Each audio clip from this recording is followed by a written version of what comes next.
خداوند کے زندہ کلام میں سے گنتی کی کتاب اس کا 10واں باب آیت 1 تا 16۔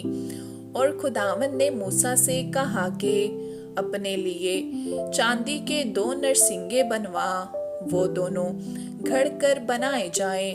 تو ان کو جماعت کے بلانے اور لشکروں کے کوچ کے لیے کام میں لانا، اور جب وہ دونوں نرسنگے پھونکیں تو ساری جماعت خیمہ اجتماع کے دروازہ پر تیرے پاس اکٹھی ہو جائے۔ اور اگر ایک ہی پھونکیں تو وہ رئیس جو ہزاروں اسرائیلیوں کے سردار ہیں تیرے پاس جمع ہوں۔ اور جب تم سانس باندھ کر زور سے پھونکو تو وہ لشکر جو مشرق کی طرف ہیں کوچ کریں۔ جب تم دوبارہ سانس باندھ کر زور سے پھونکو تو ان لشکروں کا جو جنوب کی طرف ہیں کوچ ہو۔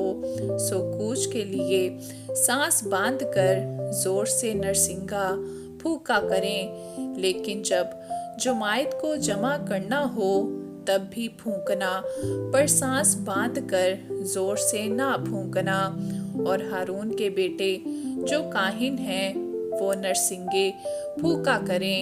یہی آئین سدا تمہاری نسل در نسل قائم رہے۔ اور جب تم اپنے ملک میں ایسے دشمن سے جو تم کو ستاتا ہو لڑنے کو نکلو تو تم نرسنگوں کو سانس باندھ کر زور سے پھونکنا۔ اس حال میں خداوند تمہارے خدا کے حضور تمہاری یاد ہوگی، اور تم اپنے دشمنوں سے نجات پاؤ گے۔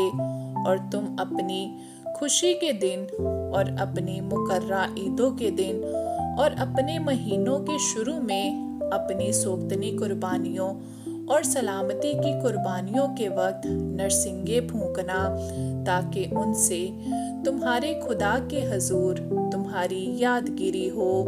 میں خداوند تمہارا خدا ہوں۔ اور دوسرے سال کے دوسرے مہینے کی 20ویں تاریخ کو وہ ابر شہادت کے مسکن پر سے اٹھ گیا۔ تب بنی اسرائیل دشت سینا سے کوچ کر کے نکلے، اور وہ ابر دشت فاران میں ٹھہر گیا۔ سو خداوند کے اس حکم کے مطابق جو اس نے موسیٰ کی معرفت دیا تھا ان کا پہلا کوچ ہوا۔